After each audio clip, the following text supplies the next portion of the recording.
Hi there, it's Gabrielle Nicolay from SpeechKids. I am a speech language pathologist, also called a speech therapist, who helps little kids learn how to talk and helps their parents understand their little kids a little better. And we're going to talk about preschool today. And I know it seems a little crazy because it's fall. As I'm recording this, it is September 20th. And the school year just started. But that means that for whoever's not in school, or for whoever needs to make a change to their school, it's the perfect time to think about next year. And here's why. Open houses are starting October. And so while the school year has settled in, everybody who works at a school soon will be sort of calmed down from the beginning of the school year crazy, and hopefully you will too. And that will give you some time to think about next year without having any deadlines in front of you.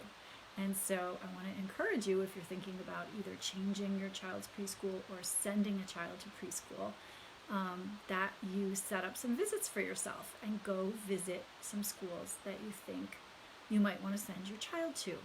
How do you find those? Ask parents in your neighborhood.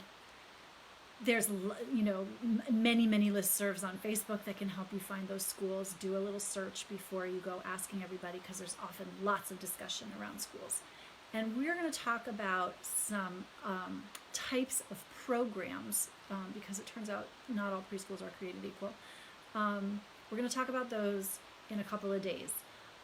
So stay tuned for that follow-up video. But today, I just wanted to give you 4 things to focus on when you go to this open house, so that you can, start to make an informed decision about where is going to be a good place for your child to go to preschool. And the first thing I want you to do is to see if it's a good fit. I do not care if this is an award-winning preschool that is right down the block from you. If you go there and you don't feel comfortable, or you don't think that your child is going to feel comfortable there, then it's not the right place, regardless of the qualifications, of the accreditations, of the awards, of any of the facilities, any number of things. None of that matters. In fact, in Washington, D.C., there is a preschool that I absolutely adore. They are in a church basement that is less than ideal in terms of its physical environment. It is the best preschool I know. And why is it the best? And again, it's not the best for everybody, but it just happens to be my favorite. Why is it the best? Because of the way they treat the kids, because of the happiness of the families, and a couple of other things that we're going to get to in just a second. So, how do you feel when you go to the school? How do you think your child will fit in? And so fit is a big deal. It's a big deal. So that's the first thing. Are you going to fit in there? The second thing I want you to look at is, does the schedule pretty much stay the same most days? And by that I mean, there's usually a sequence of events. Maybe they slot out, maybe your school has a yoga component or a music component on some days. That's all lovely, but the schedule should feel pretty much the same, every time your child goes there. They should know what to expect, because part of the reason we send our kids to preschool is so that they learn what teachers call rituals and routines. And so in order to have rituals and routines, you gotta have things happen in the same order. So is the schedule set up for your child to know what's going to happen? And take a look around the classroom while you're there, apropos of scheduling. Is the schedule posted at the child's eye level? And can they read the schedule? Because it's hopefully with pictures. That's a big deal. Number 3, how much outside time do they spend? Do they go outside multiple times a day? Just once a day? Ideally, you're looking for minimum 30 minutes. Because why? Kids need to move. They absolutely must move their bodies, and preferably do it outside. That's where we get all of the good stuff, is outside. And by the way, if you haven't been outside today, go outside with your kiddo.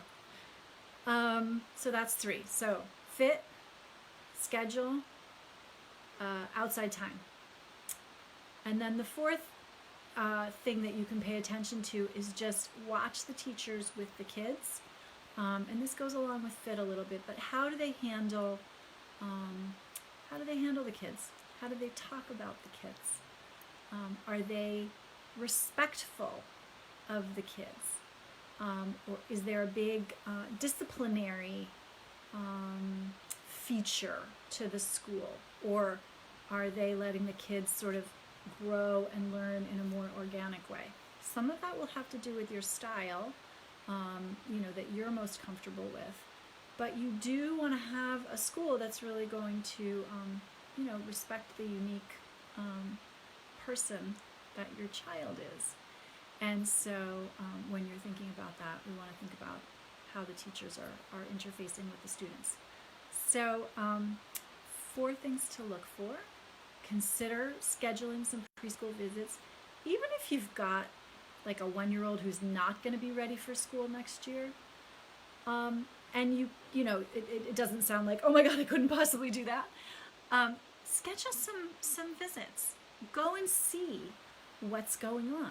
Don't just take other people's word for it. Go and see, go and visit. Imagine your child in that environment. Imagine yourself in that environment. You've got to do drop-off, probably. Somebody in your family is going to have to do drop-off and pick-up. How are you going to feel when you go there every day? That matters. It's a big deal.